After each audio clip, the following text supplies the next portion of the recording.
Simone Lawson woke up to the sound of her alarm and for a few seconds couldn't figure out where she was. The empty half of the bed reminded her, the divorce was finalized 3 months ago. The apartment belongs only to you now, and Darnell moved in with his new flame. At 35 years old, her life felt split into a before and after. Yes, there were 12 years of marriage, shared plans, joint trips to his parents' place outside the city, where she dutifully weeded the garden while he drank beer with his friends. After all that, there was just this empty apartment, the silence, and the necessity of starting over. She got up, pulled on her robe, and went to the kitchen. The kettle boiled fast, the only thing in the entire apartment that worked flawlessly. Simone made herself coffee, looked out the window at the gray April city of Atlanta, and sighed. Welcome to Betty's Stories. I share new life stories here every day, and I'd really appreciate it if you hit subscribe and liked my video.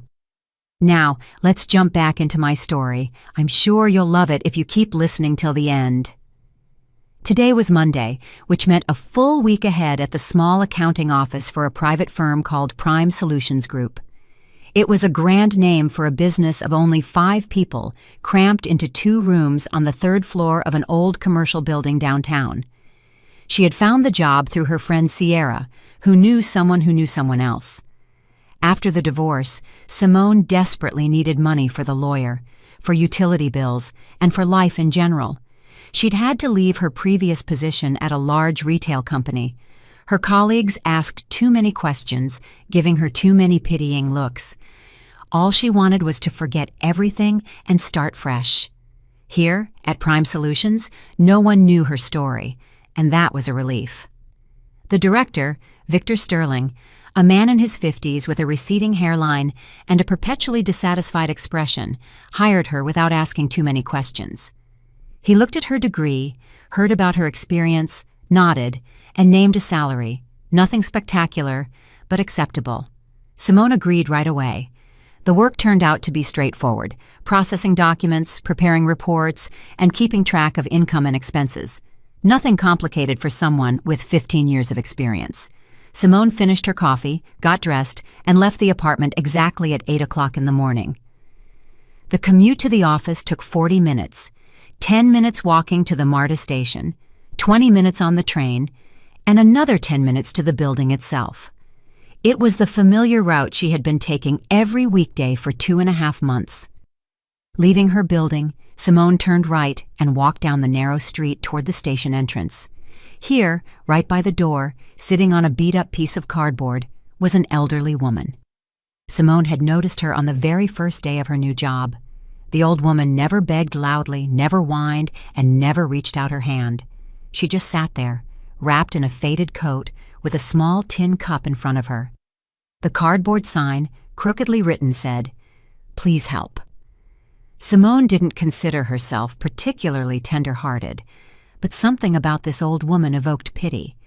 Maybe it was her weary gaze, or the way she sat so quietly, without expectation, as if she had already resigned herself to her fate. From that first day, Simone began tossing her loose change, $3, a $5, whatever she had in her pocket.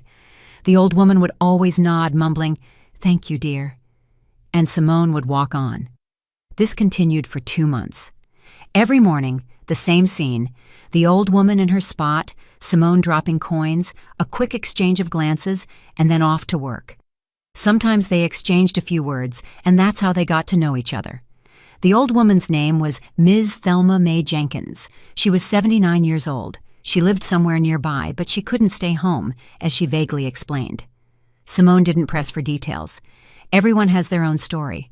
If a person doesn't want to share, there must be a reason. This Monday morning, Simone paused again by the old woman. The change in her jeans pocket jingled, about $3 in coins. She leaned down, reached toward the cup, and suddenly felt her wrist seized by dry but surprisingly strong fingers. Simone snapped her head up. Ms. Jenkins was looking at her from below, and her eyes held something anxious, almost frightened. "Listen to me, dear," the old woman whispered, without letting go of her hand. "Don't go home tonight. You hear me? Under no circumstances." Simone tried to pull her hand away, but the grip was firm. "What, Miss Jenkins? What are you talking about?" "Sleep somewhere else. A hotel? A friend's place? Anywhere but home. Promise me." The old woman's voice trembled, and her eyes shone with a strange glint. Simone felt a chill run down her spine. People rushed past them, hurrying to work, no one paying any attention. "Miss Jenkins, are you serious? What happened?" The old woman released her hand and leaned back against the wall. "Come here tomorrow morning. I'll show you everything. But don't go home tonight. You've done so much good for me. Let me repay you. Listen to an old woman." Simone stood up straight, staring at Ms. Jenkins, confused. The old woman turned away as if the conversation was over. Passers-by continued to stream past. Someone tossed a coin into the cup, and the old woman routinely nodded, making a sign of the cross. Simone stood for a few more seconds, then turned and walked toward the Marta. Her thoughts were a jumble. What was that? Senile rambling or something serious? Maybe Ms. Jenkins had heard or seen something? But what exactly? And why today of all days? All the way to the office, Simone replayed the strange conversation in her head. Entering the commercial building, she took the elevator to the 3rd floor and pushed open the door marked Prime Solutions Group. Kayla, the secretary, a young woman in her 20s who spent most of her time on her phone, sat in the reception area. "Hey," Kayla mumbled, without looking up from the screen. "Hey," Simone replied, and walked into her tiny office. The workday began as usual: invoices, packing slips, reconciliation reports. The routine usually calmed her, but today it didn't help. The old woman's words echoed insistently in her head. "Don't go home. Sleep somewhere else." Around noon, Simone decided to take a break and went out into the hall to get water from the cooler.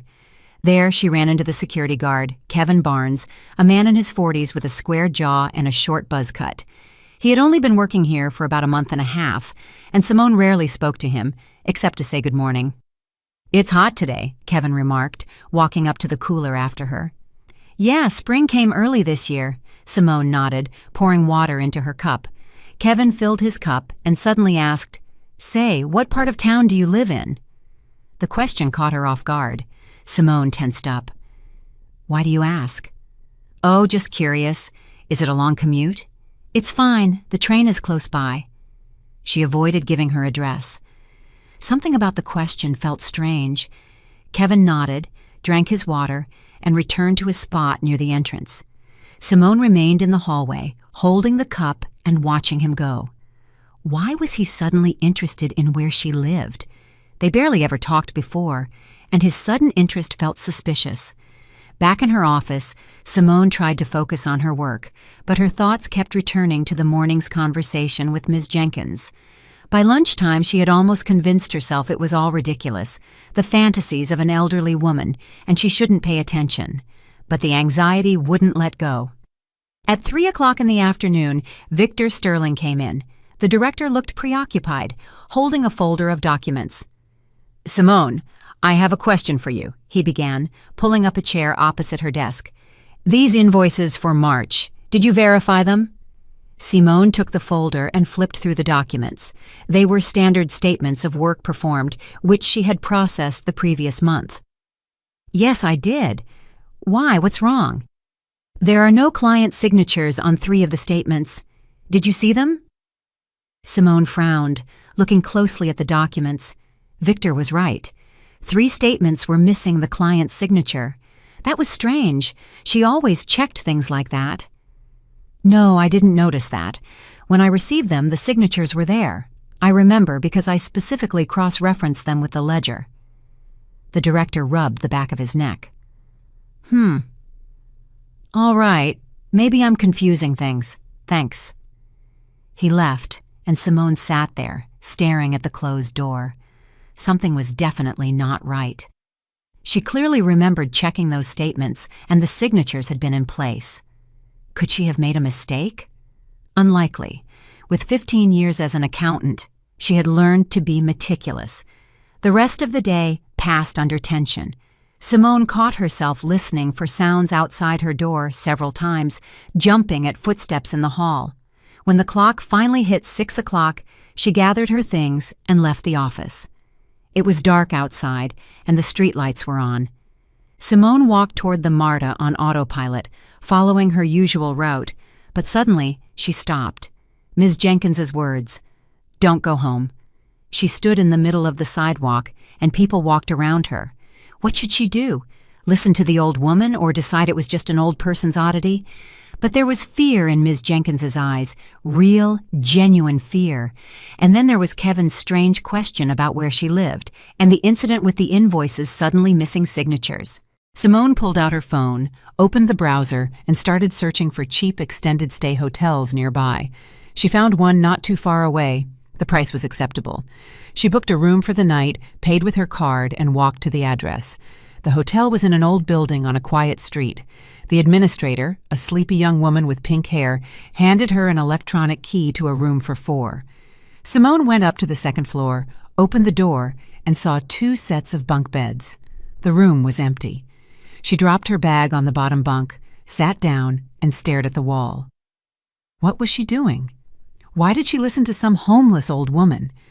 Maybe she should have just gone home, gone to sleep, and forgotten about this strange day. But the anxiety wouldn't leave her. Simone took out her phone and texted her friend Sierra. "Sleeping away from home tonight. I'll explain later." Sierra replied a minute later, "Did you finally find a man?" Simone didn't answer. She lay down on the bed, staring at the ceiling. Outside, the city roared. Car horns blared somewhere, and she could hear the voices of passers-by. Simone closed her eyes, trying to sleep, but sleep wouldn't come. Her mind spun. Ms. Jenkins, her words, the strange question from Kevin the guard, the missing signatures on the invoices. She tried to build a logical chain. What if all this was connected? What if something illegal was happening at work, and she had accidentally found out? But she didn't know anything. She was just doing her job, processing documents, keeping records. Suddenly, Simone sat up on the bed. What if they were using her? Maybe some fraudulent documents were passing through her hands, and she simply hadn't noticed. No, that was crazy. She was always careful, always double-checking everything. Though those invoices without signatures, how could they have passed through if she had checked them? Someone must have swapped them out, but why? Around midnight, Simone finally drifted off. Her sleep was restless, full of fragmented images. She dreamed of the office, endless stacks of documents, and someone's hands changing numbers and reports while her back was turned. She woke up to a sudden sound. Her phone was vibrating on the nightstand next to the bed. Simone grabbed it and looked at the screen. 4 a.m. It was Sierra calling. "Hello?" Simone mumbled, still half asleep. "Simone, are you alive?" Sierra's voice was full of panic. "What? Of course, I'm alive. What's wrong?" "Your building's on fire. Sirens are screaming. It's on the news. There's a huge fire. Firefighters are there. Where are you?" Simone sat up in bed, her heart pounding frantically. "What? What did you say?" "The fire is at your apartment building, 3rd and 4th floors." "Were you home?" "No. I'm at a hotel. I texted you." "Thank God! Simone, what is going on?" Simone didn't answer. She scrambled out of bed, quickly got dressed, grabbed her jacket, dropped the electronic key on the desk, and bolted out the hotel door. She rushed down the stairs, burst onto the street, and called a rideshare. She gave the address of her apartment building, and the car sped through the night city. All the way, Simone stared out the window, unable to believe what was happening. A fire at her building, her floor, and she was supposed to be there, in her apartment on the 4th floor. The driver said something, but she couldn't hear him. All she could see was Ms. Jenkins's face and hear her words, "Don't go home." The car pulled up to her building, and Simone saw the flashing lights of the fire trucks, a crowd of people, and smoke billowing into the sky. She got out and slowly walked closer. The 4th floor, her floor, was engulfed in flames. Firefighters aimed hoses, water poured down in torrents, but the fire raged. Simone stood frozen, unable to move. Neighbors huddled nearby. Someone was crying. Someone else was on the phone. She recognized a few people. Old Mr. Peterson from the 5th floor, the young family with twins from the 2nd. Everyone was in shock. "Simone!" Someone called her name. It was Mrs. Miller, her downstairs neighbor, a woman in her 60s. "You're safe? Thank God, we thought you were home." "No, I spent the night at a friend's," Simone lied automatically. "What a blessing. Your apartment. Everything is burnt up in there. The Greens place, too. They barely got out. They took them to the hospital with burns." Simone nodded, speechless. Her apartment, everything she had, furniture, documents, clothes, books she had collected for years, all gone. But she was alive. If it hadn't been for Ms. Jenkins— She pulled out her phone, her hands trembling, and checked the time. 6 o'clock in the morning, still early. Ms. Jenkins had said to come in the morning, so she had to wait for the sun to rise and go to her. The old woman had promised to explain everything. Simone moved away from the crowd, leaned against a neighboring building, and closed her eyes. The fire. Today. Her apartment. It couldn't be a coincidence. Dawn broke slowly. The sky turned from pink to a dull lilac gray. Simone stood by the building for more than 2 hours, watching the firefighters extinguish the last pockets of flame.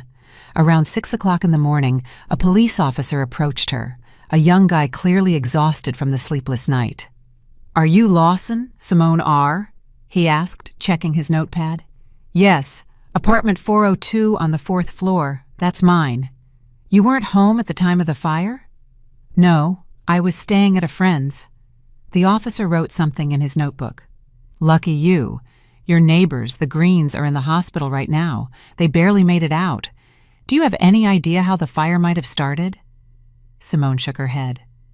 Tell the truth about the strange old woman? About her warning? It would sound like a delusion. "No, I don't know." "All right. The investigators will figure it out. Here's my number. Call me if you remember anything." He handed her a slip of paper and walked over to his colleagues. Simone tucked the paper into her pocket and checked the time. 6:30. In half an hour, she needed to be at the MARTA station. Ms. Jenkins had promised to show her everything. Simone called a rideshare and headed for the station. All the way, she stared out the window, unable to process what had happened. Her life had turned upside down in one night. Her home was burned, her apartment destroyed, and all because someone wanted to kill her, because there was no other way to explain it. The fire started right on her floor, right at her apartment. The officer said the investigation would figure it out, but Simone already knew this was not an accident. The car stopped by the station entrance. Simone got out, paid the fare, and looked around. The familiar place, the MARTA entrance, newspaper stands, a coffee kiosk, and in her usual spot on the worn cardboard sat Ms. Thelma Mae Jenkins. The old woman saw her and nodded. Simone walked over and crouched down beside her. "Ms. Jenkins, I know, dear. Thank God you listened." The old woman's voice was calm, but her hands were trembling. She reached into the worn bag beside her and pulled out a cheap cell phone. "Here, look." Simone took the phone. The screen displayed a photograph. The quality was poor. The picture was clearly taken at night, but she could make things out. The back alley of some building, poorly lit by a single street lamp. 2 men were standing near her building entrance late at night. That's my building," Simone whispered, recognizing the familiar outline. "It is, dear. They were there the night before last, and last night, around 10 o'clock, I was sleeping in the stairwell of the next building, came outside for some air, and saw 2 men creeping toward your building. One of them had a gas can. I knew right away something was wrong. I took out the phone and snapped pictures. They went into the basement, stayed about 15 minutes, then came out with another gas can. They went up the stairs in the building, then ran out with the cans and disappeared behind the house. Then the fire started. I knocked on all the doors and yelled, 'Fire!' Someone called the fire department." Simone scrolled through. A few more photos. The men exiting the basement. One adjusted his jacket. The second looked around. And in one of the shots, when the man turned toward the street lamp, his face was discernible. It was Kevin Barnes, the security guard from her office. Simone felt an icy chill run through her. "I know him," she managed to say. "He works as a guard at my firm." Miss Jenkins nodded. "I thought so. He'd been hanging around your building for a few evenings for a reason, and he said your name. Said, 'It'll be the end of Simone tomorrow. Everything will be over.' You know something, dear, since they decided to get rid of you." "But I don't know anything." Simone clenched the phone in her hand. "I'm just an accountant. I handle documents." "Then there's something in those documents, something that won't let them rest. Think, dear. Did you see anything you shouldn't have, or ask a question you shouldn't have?" Simone strained to remember. Yesterday's conversation with Victor Sterling, the invoices without signatures. She had asked about them, and the director had reacted strangely. He said he might be confused. But then last night, Kevin was already carrying a gas can to her building. "Yesterday afternoon, the director asked about the invoices," Simone said slowly. "He said 3 of the statements were missing client signatures. I told him that when I received them, the signatures were there. He seemed worried and left." "There it is," Ms. Jenkins murmured. "They were running some kind of fake paperwork through you. You noticed the discrepancy, asked about it, and they got scared. They decided to get rid of you before you went to the IRS or the police." Simone sat crouched there, oblivious to the passers-by. Her head was spinning. They had used her. Fraudulent documents had passed through her hands, and she hadn't noticed. "But now I noticed, and it became dangerous. What should I do?" she asked, looking at the old woman. "Go to the police. Give them the phone. Tell them everything. The photo evidence of the arsonist is right here. Let them sort it out." "What about you? It's your phone." "Oh, it's fine, Simone. I don't need it. It's an old one. I can only use it to take pictures. Bought it at a flea market for $20. "Take it. I don't mind." Simone looked at the phone in her hands, then at Ms. Jenkins. "Thank you. You saved my life." The old woman smiled a toothless grin. "You showed me kindness every day, and it came back to you. Go, dear. Don't waste time before they figure out you're alive." Simone stood up, put the phone in her pocket, and headed for the nearest police precinct. She remembered the address. She had seen the building many times walking past. A 10-minute walk. On the way, she called Sierra, told her she was okay, and promised to explain later. Sierra insisted on meeting, but Simone promised to call that evening and hung up. The police precinct was housed in an old brick building. Simone walked inside, approached the desk sergeant, a middle-aged man with an indifferent face. "I need to file a report about attempted murder," she said firmly. The sergeant looked up at her, assessing her. "Go to the 3rd office. The detective on duty is in there." Simone walked down the hall and knocked on the specified door. A voice from inside said, "Come in." The detective turned out to be a man in his mid-40s with salt and pepper hair and sharp gray eyes. The nameplate read, "Detective Marcus Hayes." "Have a seat," he said, gesturing to the chair opposite his desk. Simone sat down and began telling the story. About working at Prime Solutions, about Ms. Jenkins and her warning, about the fire, and about the photographs on the phone. She spoke calmly, trying not to miss a single detail. Hayes listened, occasionally asking clarifying questions and taking notes in his pad. When she finished, he held out his hand. "Show me the phone." Simone handed him Ms. Jenkins' phone. Hayes carefully examined the photos, zooming in on the images, scrutinizing the faces. "You recognized one of the men?" "Yes, it's Kevin, the security guard at my firm. I don't know his last name. He's new." "Okay, I'm seizing the phone as evidence. You'll be given a copy of the seizure report. Now write a full statement describing all the circumstances. Then I'll contact our specialists. They're currently investigating your building. If arson is confirmed, we'll open a criminal case." "What about the firm? The director?" "Nothing regarding the director yet. First, we need to prove arson and establish the identities of the arsonists. Then we'll track down the person who ordered it. We'll proceed carefully so we don't scare them off." Hayes stood up, went to the filing cabinet, and pulled out a statement form. "Write. Don't rush. Include everything you remember." Simone took the pen and started writing. Her hand trembled, and the letters blurred before her eyes, but she forced herself to be precise. She described how she got the job, how she gave Ms. Jenkins money every day, how the old woman warned her. She detailed the conversation with the director about the missing signatures and Kevin's strange question about where she lived. She noted the office address, the names of her colleagues, everything that could be important. 40 minutes later, the statement was ready. Hayes read it and nodded. "Good. Sign here. Now, where do you plan to stay? You can't go home. Your apartment burned down. Do you have family, friends?" "I can stay with my friend Sierra." "Excellent. Write down her contact information so I can reach you." He looked at Simone seriously. "Be careful. If they find out you're alive, they might try again. Don't go anywhere alone or deserted. Keep your phone on. Call the police at the slightest sign of danger." Simone nodded, wrote down Sierra's number and her own. Hayes escorted her to the exit, promising to contact her during the day. Stepping onto the street, Simone felt a wave of exhaustion hit her.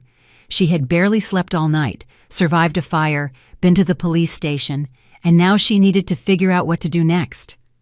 Go to work? No, that would be insane. Victor Sterling and Kevin Barnes were probably waiting for news of her death. When they found out she was alive, Simone dialed Sierra's number. Sierra answered on the second ring. "Simone, finally! What is happening?" "Sierra, can I come stay with you? I need a place to sleep, for a few days maybe." "Of course, honey. Come straight over. What happened?" "Thank you. I'll be there in about an hour." Simone hailed a rideshare and headed to Sierra's place. Sierra lived in a small one-bedroom apartment on the outskirts of the city, which she had been renting for 3 years. When Simone arrived, Sierra met her at the door with open arms. "Girl, you look awful. Come in, I'll make some tea." They sat in the kitchen. Sierra, a curvy, red-haired woman in her 30s, looked at Simone with worry. "Spill it." Simone exhaled and began to tell the entire story, from the first day at Prime Solutions to the visit to the police. Sierra listened open-mouthed, gasping several times. "Are you serious? You mean they tried to kill you?" "Looks like it." "What now? Maybe you should hide somewhere, get out of town?" "No. The detective told me to stay in contact. They're going to investigate. I have to wait for the results." Sierra shook her head. "That's terrifying." "All right. You can stay here as long as you need. The sofa pulls out. I have bedding. Just be careful, okay? I don't want anything happening to my best friend."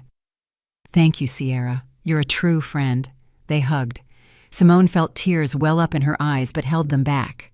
She couldn't fall apart. She had to stay strong and wait. The rest of the day was spent in anxious anticipation.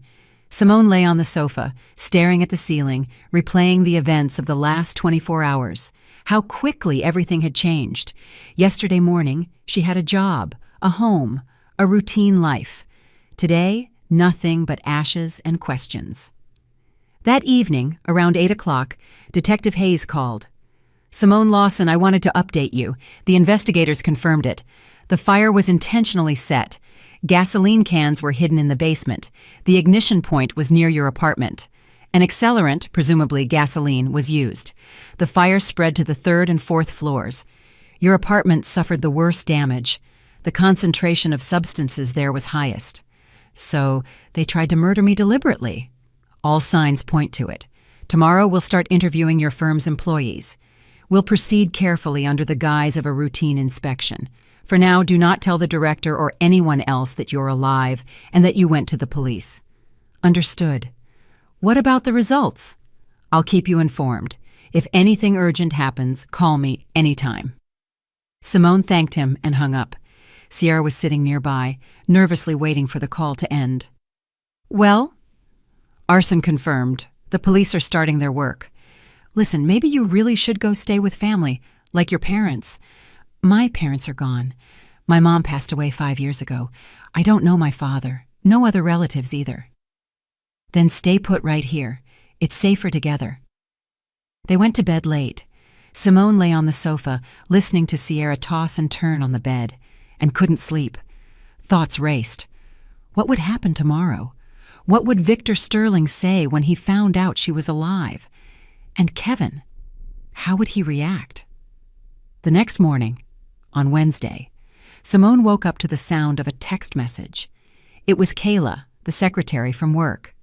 "Simone Lawson, it's Kayla, the secretary at Prime Solutions. Why didn't you come to work? Victor Sterling is asking." Simone froze. What should she do? Text back or ignore it? "Kayla, I had an emergency. My building burned down. I can't work right now," Simone wrote. "What? Seriously? Oh my God, are you okay?" came the reply. "I'm fine. Tell Victor Sterling that I'm taking a few days off to deal with documents and housing." "Okay, I'll tell him. I'm sorry to hear that. Hang in there." Simone put down the phone and looked at Sierra, who was standing in the doorway with a mug of coffee. "Who was that?" "Work, asking why I didn't show up." "And you told them? Don't you think they'll start looking for you now?" "I told them about the fire, but not that I know it was arson." Sierra nodded, handing her the mug. "Drink this, and let's figure out the next step." Wednesday was overcast. Heavy clouds obscured the sky. Simone sat in Sierra's kitchen, drinking her third cup of coffee and trying to organize her thoughts. 2 hours had passed since Kayla's message, and in that time, Simone realized one thing. She couldn't sit around doing nothing. She had to act. "Listen," Sierra said, walking into the kitchen with her laptop. "I was thinking, you said the director asked about the missing signatures on the invoices. Do you have copies of those documents?" Simone frowned. "They're at the office, on my work computer, but I can't go there now." "What about your email? Did you send yourself any files?" "I did sometimes, yeah, for convenience so I could check things at home if something didn't match up." "Then check your email. Maybe there's something in there." Simone took the laptop, opened her inbox, and scrolled through the emails from the past 3 months. Indeed, she had forwarded herself documents, spreadsheets, reports, and invoices several times. She opened the files one by one, examining the contents. Most of the documents looked standard, but one file caught her attention. It was the March report she had prepared for Victor Sterling. Simone opened it and skimmed the lines. Normal company expenses and income, office rent, employee salaries, equipment purchases. Wait. Simone focused on one item. Consulting services. Vector Consulting, LLC, $87,000. Almost $100,000 for consulting. Simone frowned. She remembered processing this payment herself. At the time, it seemed strange that a small firm like Prime Solutions would spend that much on consulting. But Victor Sterling had insisted, saying it was an important partnership. "Sierra, look." Simone turned the laptop toward her friend. "This amount, almost $100,000 for some kind of consulting services. Doesn't that strike you as odd?" Sierra squinted, looking at the screen. "Odd? That's suspicious. For a small company, that's a huge amount of money. What's Vector Consulting?" "I don't know. I just processed the payment based on the paperwork." "Let's look them up online." Sierra took the laptop and typed the firm's name into the search engine. The first results showed several companies with that name, but none matched the tax ID number on Simone's documents. Sierra frowned and tried searching directly using the tax ID. "Okay, look, here's the tax ID. Vector Consulting, LLC was registered 2 years ago. Legal address." Sierra paused, reading the information. "An office in a residential building on the outskirts. Director, a guy named Gary Thompson. Type of business, consulting services. No website, no phone number listed." "A shell company," Simone concluded. "Looks like it. Look, the initial capital is $10,000, the minimum. No real assets. This is a classic money laundering scheme. Money is transferred supposedly for services, but in reality, it's just being taken out of the company's revenue."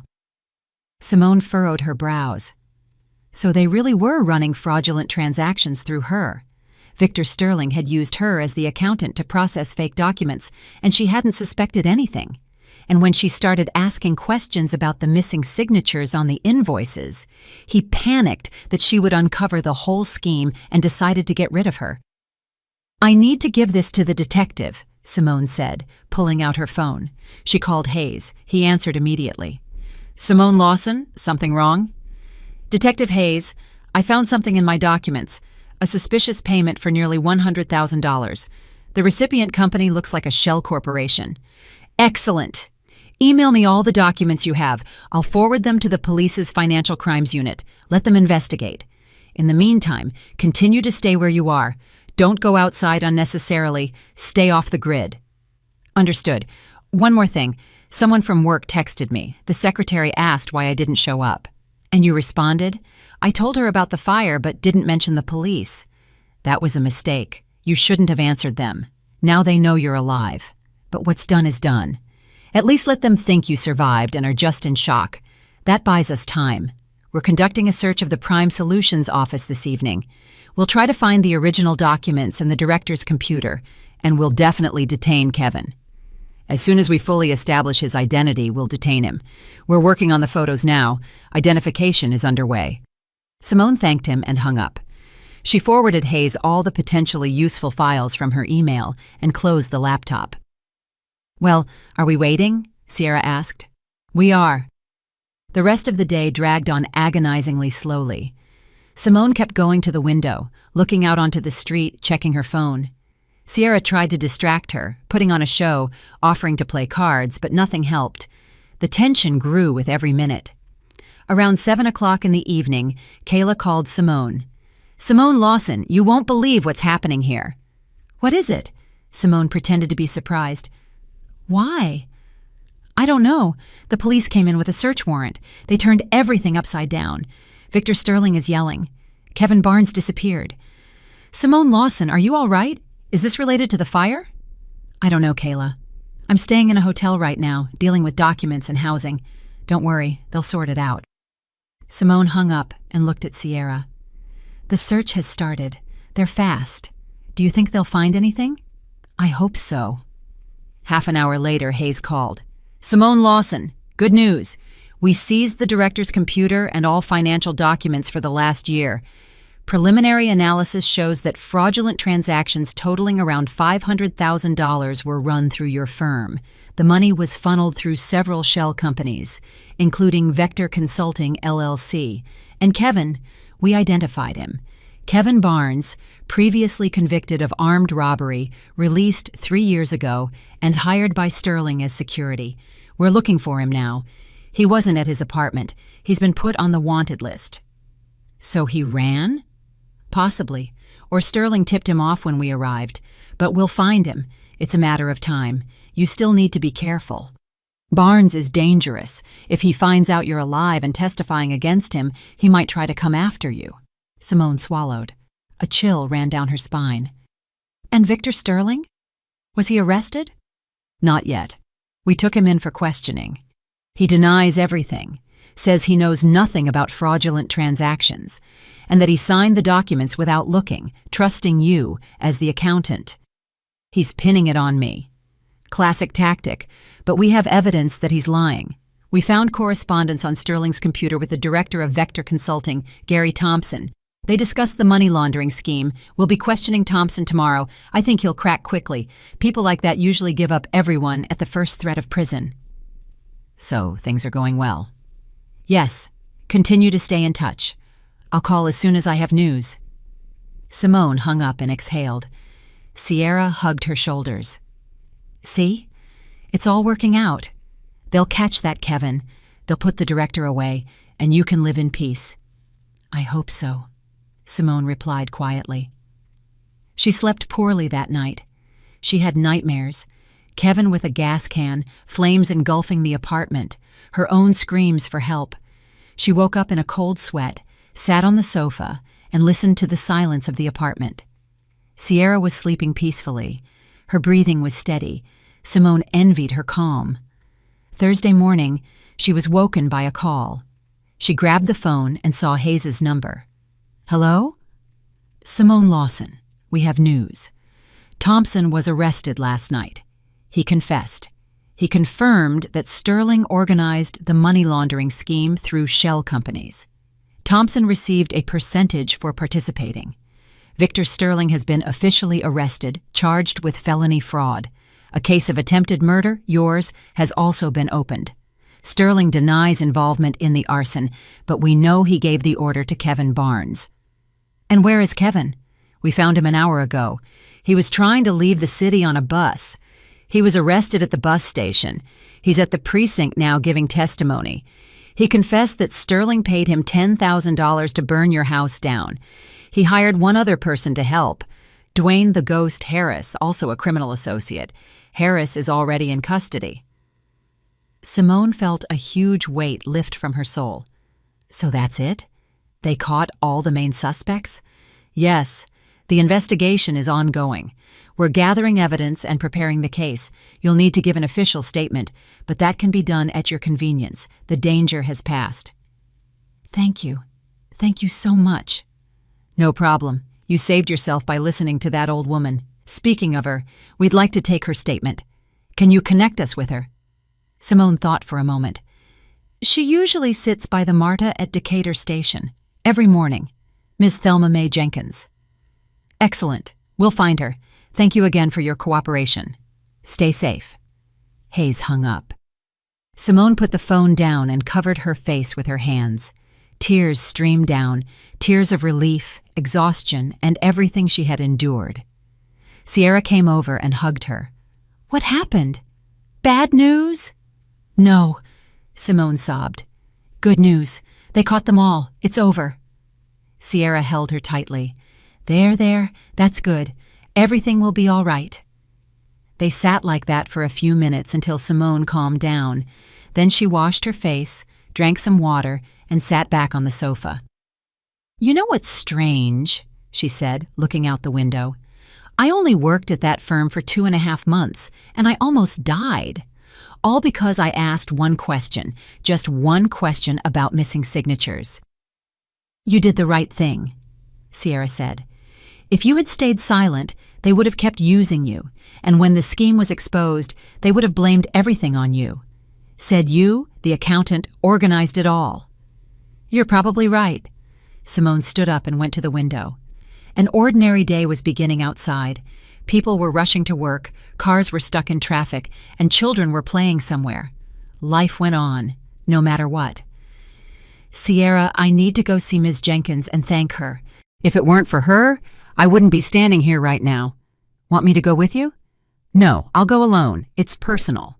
Sierra nodded understandingly. Be careful then. Simone took her phone, dressed, and left the apartment. The ride to Decatur Station was about 20 minutes on the train.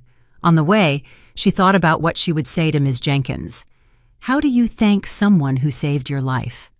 Words couldn't express it. Exiting the MARTA, Simone looked around. The familiar spot. Kiosks, stands, crowds of people. And there, by the wall, on the worn cardboard, sat Ms. Thelma Mae Jenkins, in the same faded coat, with the same tin cup in front of her. Simone walked up and crouched beside her. Ms. Jenkins. The old woman looked up and smiled. Ah, dear, I see you're alive and well, so everything worked out. Yes, they caught them all, the director and the guard. Thanks to your photographs, you saved my life. Ms. Jenkins waved her hand dismissively. Oh, that's nothing. I was just a woman who happened to be in the right place at the right time. You saved yourself by listening to me. If it hadn't been you, then something else would have happened. Fate is like that. If you're meant to survive, you will. And if you're meant to die, you can't run. The important thing is that you were kind to me. You tossed me change every day, said hello, treated me like a person, not a beggar.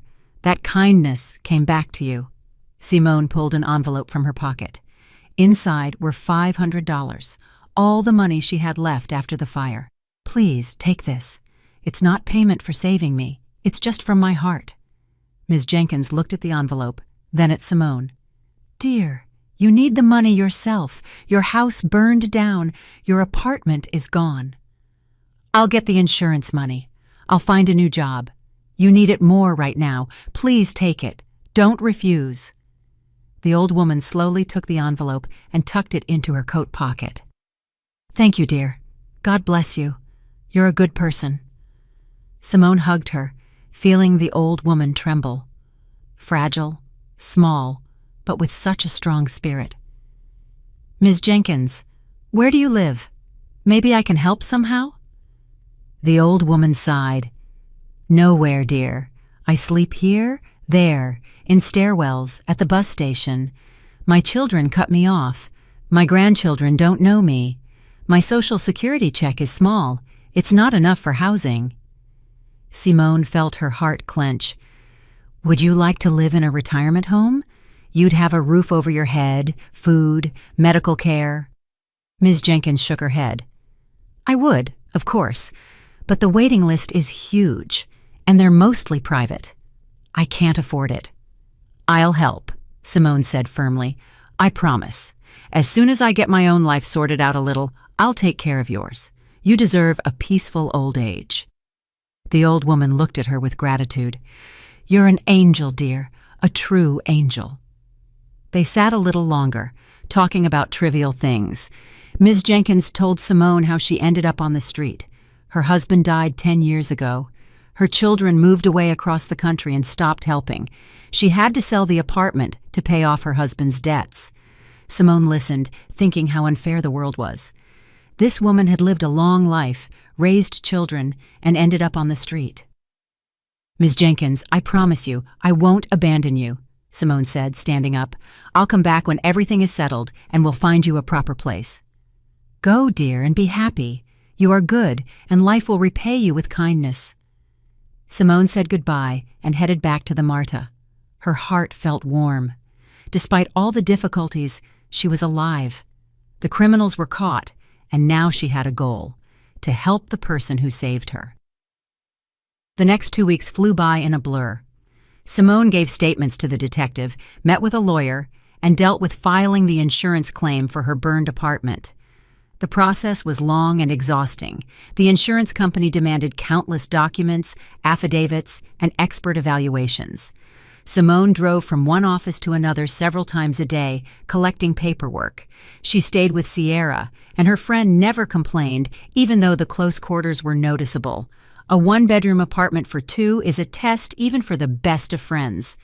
But Sierra was a trooper, cracking jokes, cooking dinner, and trying to keep Simone's spirits up. On Friday, 2 weeks after the fire, Hayes called Simone. "Simone Lawson, I have news. The investigation is complete. The case has been sent to court. Victor Sterling is charged with fraud and attempted murder. Kevin Barnes and Dwayne Harris are charged with attempted murder and arson. Gary Thompson will receive a sentence for conspiracy to commit fraud. All defendants are in custody awaiting trial." "When is the trial?" "In 2 or 3 months at the earliest. You'll be called to give testimony, but it's a formality. The evidence is sufficient. They all confessed." "So I can finally live in peace." "Yes, the threat is gone. By the way, one more piece of news. Remember Ms. Jenkins, the old woman? We took her statement. She confirmed that she saw the arsonists and photographed them. Her testimony was included in the case as important evidence. She's a good woman, Ms. Jenkins." "It's a shame she's living on the street. I promised to help her," Simone said. "As soon as I sort out my own life, I'll arrange housing for her." "That's admirable. I might be able to help with the arrangements. I have contacts at a government-affiliated facility of that type. If you need anything, call me." Simone thanked him and hung up. She sat on the sofa, holding the phone, and thought about the future. What now? Find a new job? Rent an apartment? The insurance would cover some of the losses, but not all of it. She had to start from scratch. The next day, Saturday, Simone opened job websites, browsing listings for accountants, and sending out resumes.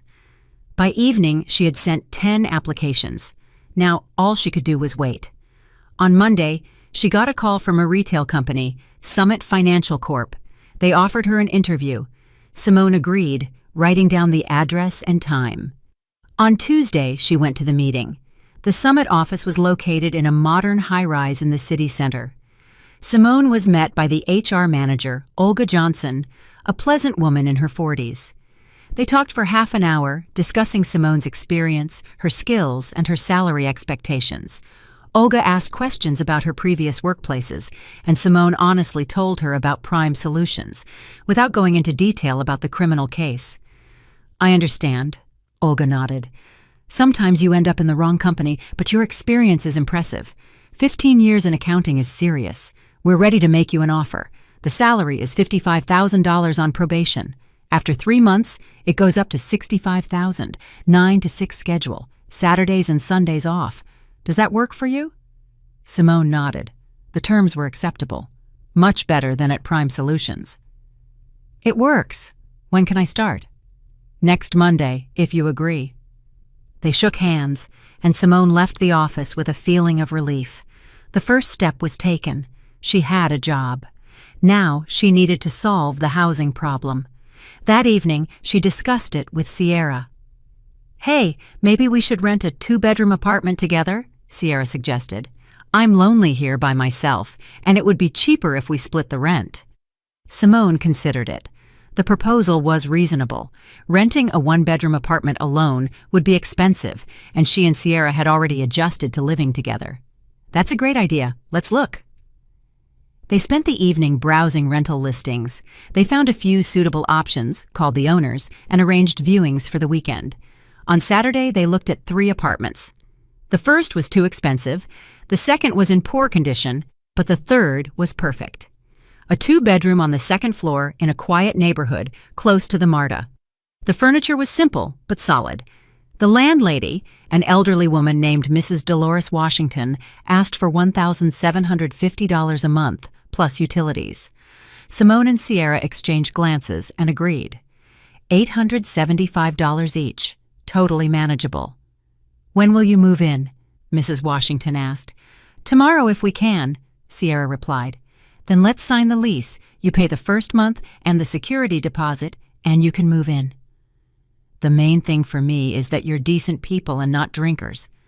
"We don't drink," Simone assured her, "and we'll keep it tidy."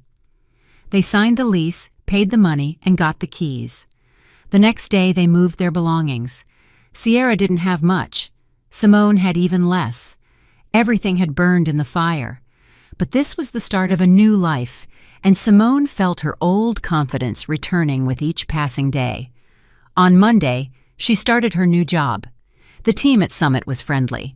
Brenda Jean Holloway, the chief accountant, a woman in her 50s with graying hair and kind eyes, showed Simone around the office, pointed out her workstation, and explained her duties. The work was demanding, but it was clear and straightforward. No suspicious transactions, no fraudulent documents. Everything was legal and transparent. Simone immersed herself in the work, checking accounts, preparing reports, and reconciling invoices. The routine was calming. It restored her sense of stability. Her colleagues were welcoming. No one asked unnecessary questions about her previous job. After a week, Simone felt like she was settling in, but thoughts of Ms. Jenkins still occupied her mind. Every morning, passing Decatur Station, Simone stopped, greeted the old woman, and gave her money, not change as before, but $100 or $200. Ms. Jenkins would thank her, ask how she was doing, and express happiness for Simone. "Dear, you've done so much for me already," the old woman said. "You don't need to give me more money. Live your own life." "Ms. Jenkins, I promise to help you get into a retirement home, and I'm going to do it. It just takes time." Simone started looking for information about retirement homes in the city. It turned out there were public and private ones. Public ones were free, but the waiting list was huge. You could wait for years. Private ones were expensive, starting at $2,500 a month. This was a significant sum for Simone, but she wasn't going to give up. She remembered Hayes's offer to help with a public facility and called him, reminding him of his promise. A few hours later, he called Simone back and gave her the number for the director of a retirement home on the outskirts of the city. The facility was called the Serenity Gardens. Simone drove there and met the director, Angela Stone, an energetic woman. The home looked clean and well-maintained. The rooms were bright, and the dining room smelled of fresh baking. The elderly residents sat in the common room, watching television and playing checkers. "We have an opening," Angela said. "A single room. You can bring your ward for a visit. Let her see what it's like." Simone arranged it, and the next day she brought Ms. Jenkins to the Serenity Gardens. The old woman entered the building timidly, looking around. Angela showed them around the floors, pointing out the room meant for Ms. Jenkins. It was small, but cozy. A bed, a dresser, a nightstand, a television, and a window overlooking the garden. "You'll live right here," Angela said. "Meals 3 times a day in the dining room, a nurse on duty around the clock. A doctor makes rounds every week." Ms. Jenkins stood in the middle of the room, tears streaming down her wrinkled cheeks. "Dear, this is like a dream. I never could have imagined something like this." Simone put her arm around her shoulders. "It's real, Ms. Jenkins. You deserve a peaceful old age." The old woman sniffled and leaned against Simone. "You're an angel, a true angel of God. How can I ever repay you?" "You already repaid me. You saved my life. Now it's my turn to help you." They returned to Angela's office and filled out the paperwork. Ms. Jenkins could move in today. "I don't have any belongings," the old woman said. "Just what I'm wearing." "It's fine," Simone replied. "We'll buy everything you need. Clothes, shoes, toiletries. We'll go shopping right now."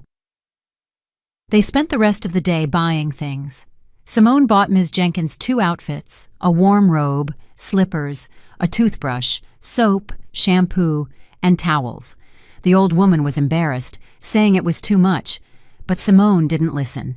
She could see Ms. Jenkins's eyes shining with happiness, and that was the best reward. By evening, they returned to the Serenity Gardens. Ms. Jenkins took a shower, the first in many months, and changed into new clothes with the help of a nurse. When Simone came into her room to say goodbye, the old woman was sitting on the bed, clean, her hair combed, wearing a fresh robe and smiling. "Dear, I feel like I'm in heaven. I can't even believe this is real." "It is real, Ms. Jenkins. Live peacefully and get your strength back. I'll come visit you."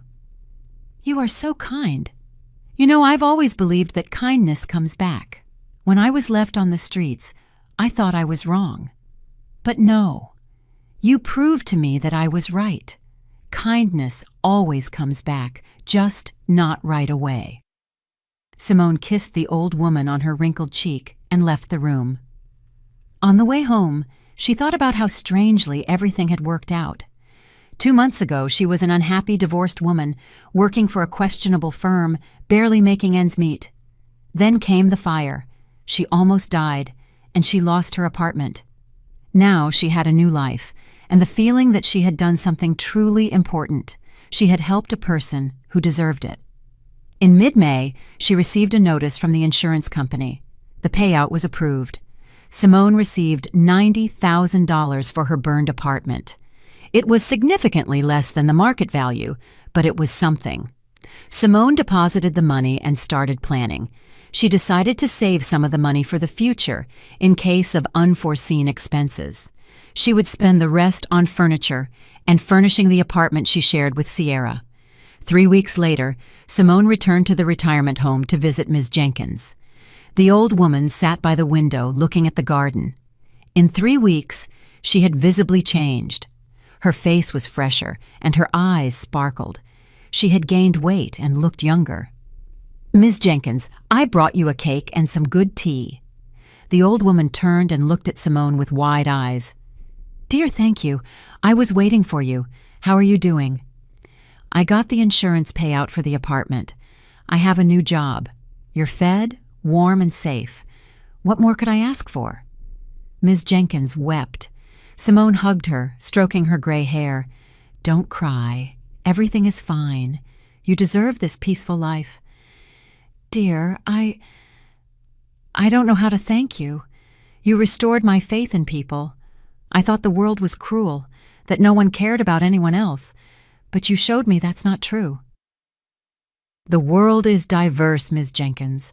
There are bad people, like Sterling and Barnes, but there are good people, like Detective Hayes, like Sierra. The important thing is not to lose faith." They sat together for another hour, drinking tea with cake and talking about life. Ms. Jenkins told stories about her youth, her husband, and her children.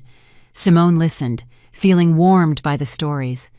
The old woman had lived a long life, full of both joy and sorrow, but at the end of her journey, she had found peace. Before leaving, Simone said, "Miss Jenkins, don't worry about anything. I'll keep coming, just as I promised. Dear, you do too much for me. You have your own life, your own plans. Miss Jenkins, you saved my life. That's not something you forget. And besides, it's not hard for me. The job is good, the salary is decent. I can afford to help someone who deserves it." The old woman cried again, but these were tears of gratitude and happiness. In November, Simone received an unexpected call. It was Victor Sterling's lawyer. "Simone Lawson, my name is Michael Yarrow. I represent the interests of Victor Sterling. He would like to meet with you." Simone was taken aback. "Meet? Why?" "He wants to apologize. I understand this is a strange request, but my client insists. The meeting would take place at the detention facility, in the presence of guards. There is no danger to you." Simone thought it over. Part of her wanted to refuse.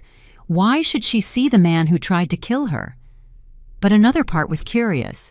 What did he want to say? "All right, I'll come. When?" "This Saturday at 2 o'clock in the afternoon. I'll send you the address and the visitor pass." On Saturday, Simone drove to the detention facility, a grim building on the outskirts of the city, high fences, barbed wire. She went through security and was led to the visitation room, a small space with 2 chairs on opposite sides of a table, separated by thick glass. A few minutes later, Sterling was brought in. He had changed greatly in 6 months. He had lost weight, aged, and his hair was completely gray. He sat across from Simone and picked up the phone receiver. Conversation was only possible through it. "Hello, Simone Lawson," he said quietly. "Hello," Simone replied coldly. "Thank you for coming. I wanted to apologize. I know it doesn't change anything, but I needed to say it. I was wrong. I did terrible things. I tried to kill you to cover up my crime. It's unforgivable. It's a heavy burden on my heart, and it won't let me rest." Simone remained silent, looking at him. "Why did you do it?" she finally asked. "Why did you need that scheme with the shell companies?" Sterling lowered his eyes. "Debt. I had huge debts. I took out loans to start the business, but it failed. Collectors started threatening me. I panicked and started looking for ways to make money quickly. Thompson offered the money laundering scheme. I transferred money to his firms. He returned the cash to me, taking a percentage. That's how I took money out of the company's revenue, paid off debts. I used you because you were new and didn't know all the details. I thought you wouldn't notice, but you did notice. You asked about the missing signatures, and I got scared that you would expose the whole scheme. I decided to get rid of you. I hired Barnes. It was my mistake, a huge, unforgivable mistake." "You tried to kill me," Simone said firmly. "Burn me alive. If it hadn't been for Ms. Jenkins, I would be dead." "I know. I think about it every day. I'm not asking for forgiveness. I don't deserve it. I just wanted you to know that I'm ashamed. I realize what I did. 8 years in prison is a fair punishment, maybe even too little." Simone looked at him and felt her anger draining away. Sitting before her was not a villain, but a broken man who had made a terrible mistake and was now paying for it. "I can't forgive you," she said, "but I see that you repent. I hope these years teach you something." "They will teach me. I'll be making amends for my guilt for the rest of my life. Thank you for listening." Simone put down the receiver and left the room. Outside, she took a deep breath of fresh air. The meeting had been difficult, but necessary. Now she could put a period on this story and move on without bitterness or anger. December brought the first snow. The city transformed, decorated with garlands and Christmas trees. Simone and Sierra put up a small tree in the apartment and hung tinsel. On New Year's Eve, Simone went to the Serenity Gardens to wish Ms. Jenkins a happy holiday and give her a gift, a warm throw blanket and a box of chocolates. The old woman greeted her in a festive mood. "Dear Happy New Year, I'm so glad to see you." They sat in the room, drank tea, and talked about their New Year's plans. Ms. Jenkins said the retirement home was preparing a holiday concert and she would be singing in the choir. "You know, dear, I look back on this last year of my life as the happiest," she said. even though before it I was homeless, hungry, and cold. But you appeared, and everything changed. You showed me that the world is not as cruel as I thought, that there are kind people who help simply from the heart. You helped me too, Ms. Jenkins. You saved my life without expecting a reward, just because I was kind to you. See how it works? Kindness comes back. The old woman nodded, smiling. Yes, dear, it always comes back. I knew that my whole life, but in my old age, I doubted it, and you reminded me of that truth. Simone hugged her, and they sat there, watching the falling snow outside the window. The city was preparing for the holiday. Lights twinkled in the darkness, and people hurried home with gifts. And somewhere in this big world, two people, a young woman and an elderly one, had found the family they didn't have. A few days later, just after the New Year's holidays, Angela Stone called Simone. Simone, I have news. Remember I told you about Miss Jenkins' daughter, Candace? She came by yesterday. She came? Why? She said she had changed her mind. She wants to mend her relationship with her mother. She brought gifts, apologized, and cried. Ms. Jenkins initially didn't want to see her, but then she agreed to talk. How did it go? It was difficult. They talked for about 2 hours. Candace explained that she had been selfish, that she was ashamed of her past, and that she realized her mistake. Ms. Jenkins listened and cried. In the end, they reconciled. Candace promised to visit every month and even offered to take her mother home, but Ms. Jenkins refused. She said she was happy here and didn't want to leave. Simone smiled. So, Ms. Jenkins had another support system in her life. Her daughter had returned. Maybe her son would come to his senses someday, too. That's wonderful news, Angela. I'm so happy for Ms. Jenkins. She asked me to tell you that she very much wants you to keep visiting. She says you are like a daughter to her. Of course, I'll keep visiting, absolutely. Simone hung up and thought. The story had ended well for everyone. The criminals were punished. Ms. Jenkins had found peace and reconciled with her daughter, and Simone herself had found a new job, a new home, and a new meaning in life. In February, on a weekend, Simone drove to the Serenity Gardens again. Ms. Jenkins was sitting by the window as usual, but next to her was a woman in her 50s, slim and elegantly dressed. It was Candace, Ms. Jenkins's daughter. Simone, meet my daughter Candace, Ms. Jenkins said. Candace, this is Simone, the young woman who saved my life. Candace stood up and extended her hand. It's a pleasure. Mom told me a lot about you. Thank you for everything you've done for her. I was a bad daughter, but you showed me what it means to be humane. I'm ashamed of my behavior, but I hope to make amends. Simone shook her hand. The important thing is that you came back. Ms. Jenkins is happy, and that's what matters most. The three of them drank tea and talked. Candace spoke about her life, her husband, her children, Ms. Jenkins's grandchildren, whom she planned to bring to meet their grandmother. The old woman listened, and happiness radiated from her eyes. When Simone was leaving, Ms. Jenkins walked her to the exit. See, dear, everything worked out. My daughter came back. I'll see my grandchildren, and it's all thanks to you. You didn't just save me, you saved my family. You showed Candace what true kindness is. I just did what I had to do, Ms. Jenkins. No, dear, you did more. You gave me a new life, and I will be grateful to you for the rest of my days. They hugged in farewell. Simone went out onto the street and walked toward the bus stop. Her heart felt warm and peaceful. Life went on, and it was full of meaning. Several more months passed. Simone continued to work at Summit. Brenda Jean Holloway promoted her. She was now a senior accountant. Sierra found a boyfriend, and she and Simone discussed the possibility of Sierra moving in with him. But they decided not to rush, everything in its time. In May, Simone celebrated her birthday, 36 years old. Sierra threw a small party at the apartment, inviting colleagues and friends. Even Ms. Jenkins came with Candace. The old woman looked wonderful, happy, surrounded by attention, and loved. She raised a toast. To my dear Simone, for showing me and all of us that kindness is not dead in this world, for saving me without expecting a reward, and for the fact that kindness always comes back. Everyone raised their glasses, and Simone felt tears welling up in her eyes. A year ago, she was alone, lost, and didn't know what to do with her life. Now she was surrounded by people who loved and valued her. And it all started with a simple gesture.